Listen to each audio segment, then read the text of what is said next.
A brutal loss to Arizona to start off the second half of the season for the Minnesota Wild. We recap the action on tonight's Locked On Wild postcast.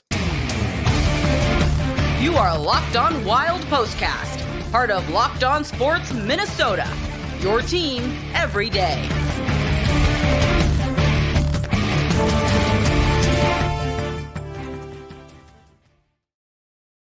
Minnesota Wild fall tonight 3-2 to the Arizona Coyotes to start off the second half of the season. Breaking down the action on tonight's Locked On Wild postcast. Tonight's postcast brought to you by FanDuel Sportsbook. Make every moment more with FanDuel, official sportsbook partner of Locked On. And I got to tell you, folks, I am sitting here having done the pregame earlier today, and I feel like everything that I discussed in leading up to this game came true. You had a week off. The Wild had a week off for the All-Star break. And so coming into this game, yes, it was the Arizona Coyotes, but you can't just expect to show up and allow teams to hang around, or you're going to end up on the wrong end of a game you absolutely cannot afford to lose. And what happened tonight? The Wild went to the box 6 times, 6 penalties, which is just... And I think the most frustrating part about it is that it's not like this is something that just popped up within the last couple of games. This has been a team that has been amongst the most penalized in the NHL for the entire season up to this point. And it just continues to be the same thing: slashing penalties, holding penalties, hooking penalties, delay of game penalties, high sticking penalties. You name it, they continue to happen. And in 2 instances tonight, you have penalties that directly lead to goals for the Coyotes. The Ryan Hartman penalty that led to Arizona getting the game-tying goal, and then the Zuccarello penalty, Jack McBain getting the breakaway at the top of the zone to give the Coyotes the 3-2 lead that they wouldn't relinquish. And it's all so preventable. The Wild had good opportunities in 5-on-5 tonight. They had good opportunities with all of the line combos that they rolled out on the ice. And yet, for some reason, they continue to just outright refuse to play a simple, clean 5-on-5 game. It's like it's something that they just do not want to do under any circumstances. And so the optics of this, optics was a word that we used in the pregame preview. The optics of losing this game to start off a month of February, you absolutely have to have, with the amount of playoff teams that you're going to face here in the month of February, with a game to start it against the Arizona Coyotes. That's one that you absolutely cannot afford to let slip. And yet, here we are. And it comes down to the same things every game, and it is absolutely driving me bonkers. Bad penalties, turnovers. Let's talk about the turnovers for a little bit here throughout the course of this game. And it's guys trying to do too much. It's guys not trying to do anything really at all. You let a team like the Arizona Coyotes, who were 3-13 in their last 16 games, 3-13 in their last 16 games, you let them hang around, and this is what happens. And Dallas on Wednesday, and then after that, you've got the Vegas Golden Knights, you've got the New Jersey Devils, you've got the Colorado Avalanche, on and on and on down the list. We've talked about what's coming up in the month of February. We stressed the importance of these games that you absolutely have to have, and yet it's the same thing. And I I am at this point going to be shocked if we see any changes to the lineup for Wednesday's game. Some of it, I know on Twitter there were some discussions back and forth as to what to do about the centers. I know some of this is just kind of the roster that you have at this point in the season, and it doesn't give you a lot of flexibility to do a lot of different things, but we're sitting with these problems right now. Sam Steele continues to get good looks that he's not able to cash in on. Ryan Hartman can't stay out of the box. I don't know what you do. Do you go back to Freddie Gaudreau as the top line center just because he seems to be the only one who consistently just plays at this point? I really don't know what you do, save for the thing that I think we are all just waiting to see, which is getting rid of some guys that have fallen out of favor on this roster to allow you to inject some youth, some much needed youth, and jump into the lineup. I mean, you got a guy down in Iowa who's playing in the All-Star game. And yet we continue to see just the same combos game and game and game in. I will say, I thought the Boldy, Foligno, Gaudreau combo was fine. Again, this team had good looks 5-on-5 in this game, and yet they just refuse to play a simple 5-on-5 clean game. It's a refusal to do it at this point. Just with we can't score at 5-on-5, so we got to try to go on the power play. I think it becomes more frustrating as we go because the same things happen that lead to losses in these games on almost a nightly basis. And it's magnified by the fact that it was the Arizona Coyotes tonight, but it's a team that they have nothing to play for. They're trying to put themselves in position for Connor Bedard. So don't hand them a win. They're going to give it to you. All you have to do is take it. And they didn't. So now we sit here trying to figure out where that win's going to come from this month that we had penciled into the schedule. Optics. Optics, optics, optics, optics. That's the word, that's the optimal phrase that I'm going to drill in here over the rest of this show. Probably going to talk about it tomorrow too.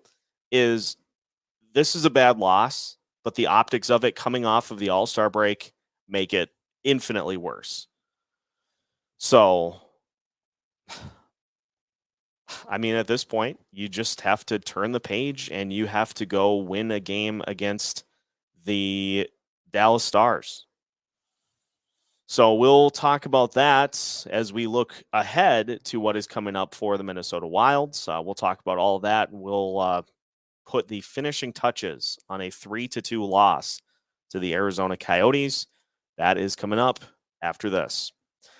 Our next partner has a product I use literally every day of the week. I started taking AG1 because it helps you simplify your vitamin and supplement routine. All it takes is one delicious scoop of AG1, and you're absorbing 75 high-quality vitamins, minerals, whole food sourced superfoods, probiotics, and adaptogens to help you start your day right. Plus, Athletic Greens is lifestyle friendly. Whether you eat keto, paleo, vegan, dairy-free, or gluten-free, AG1 is a small micro habit with big benefits. It's one thing you can do every single day to take great care of yourself. Right now, it's time to reclaim your health and arm your immune system with convenient daily nutrition. It's just one scoop in a cup of water every day. That's it. No need for a million different pills and supplements to look out for your health. To make it easy, Athletic Greens is going to give you a free 1 year supply of immune supporting vitamin D and 5 free travel packs with your first purchase. All you have to do is visit athleticgreens.com/NHL network. Again, that's athleticgreens.com/NHL network to take ownership over your health and pick up the ultimate daily nutritional insurance. We are really excited about our new sports betting partner for Locked On because they're the number one sports book in America, FanDuel. And if you're new to FanDuel, that's even better. They have so many great features that make betting on sports fun and easy. You can download FanDuel now so you can bet on Super Bowl 57 with a no-sweat first bet. You'll get up to $3,000 back in bonus bets if your first bet doesn't win. FanDuel lets you bet on everything from the money line to point spreads to who will score the first touchdown of the game. The FanDuel Sportsbook app is safe, secure, and super easy to use. Best of all, you get paid your winnings instantly. So join FanDuel today at FanDuel.com/locked-on to claim your no-sweat first bet on Super Bowl 57. That's FanDuel.com/locked-on. Make every moment more with FanDuel, official sportsbook partner of Locked On. Continuing our Locked On Wild postcast, recapping a 3-2 loss for the Minnesota Wild to the Arizona Coyotes. And we've got some comments on YouTube that I think I'm going to address more in tomorrow's episode, but wondering if Dean is going to make any adjustments in the lineup. You know, I would love to see some changes, but outside of the notable change of Marcus Foligno pairing with Matt Boldy and Freddie Gaudreau, we have not seen any line changes for this team over the past several games.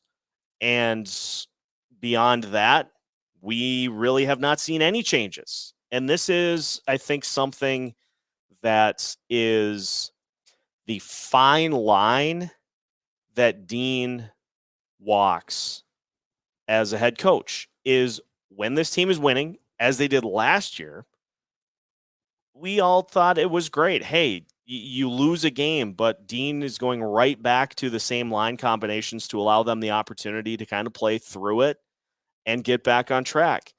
The offense worked fantastic last year. This is not last year's team. And the 5-on-5 struggles have been so prevalent all season that I just don't think you can approach this roster the same way as they did last year. And I understand, again, you don't have a lot to work with. You've got your centers and you've got your Kaprizov Zuccarello pairing. You're not going to break those two up. I fully agree is that I feel like you got to try something just to see if it works, because it can't really get any worse than it is right now. And so I don't know. You've got the Dallas Stars coming up on Wednesday. Dallas beating the Anaheim Ducks in a shootout tonight. They went to overtime for the fourth consecutive game. We know what the story is with the Dallas Stars. They have that amazing top line, and not having last change is going to mean that the Robertson line is going to match up against the Kaprizov line a lot of the night so that you avoid the Grief line pairing with those guys. And so Dallas is going to just try to do what they have done to pretty much everybody all season and beat the Wild at 5-on-5. They did that earlier in the season I think that was the 4-1 loss at XL Energy Center. And they did that for the most part throughout the night in the game that the Wild won in the shootout 6-5, with the exception of the Wild getting those greasy goals from the get-go, which is something that we said that they needed to do in that game to try to take advantage and to take hold of it early on. But these are not blips. These are not game-to-game blips. These have been problems all season for the Minnesota Wild. 5-on-5 scoring and penalties just continuing to mount for this team. And at some point, it's going to either be that you make a move to jolt the team again, or we're going to get close to the other side of the coin, where it just doesn't really feel like a season where you make a move to try to kind of inject some life in. I would rather we go the first route, but this stuff just keeps happening, and you're not good enough at 5-on-5 to spot teams' opportunities. 6 penalties, you can't survive that with the 5-on-5 struggles that this team has had. So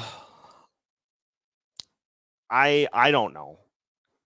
Closed door meeting. I don't know what needs to happen for this to stop happening, but until it does, we're just going to see this play out on a nightly basis. So frustrating, as I'm sure you can tell how this one played out here tonight.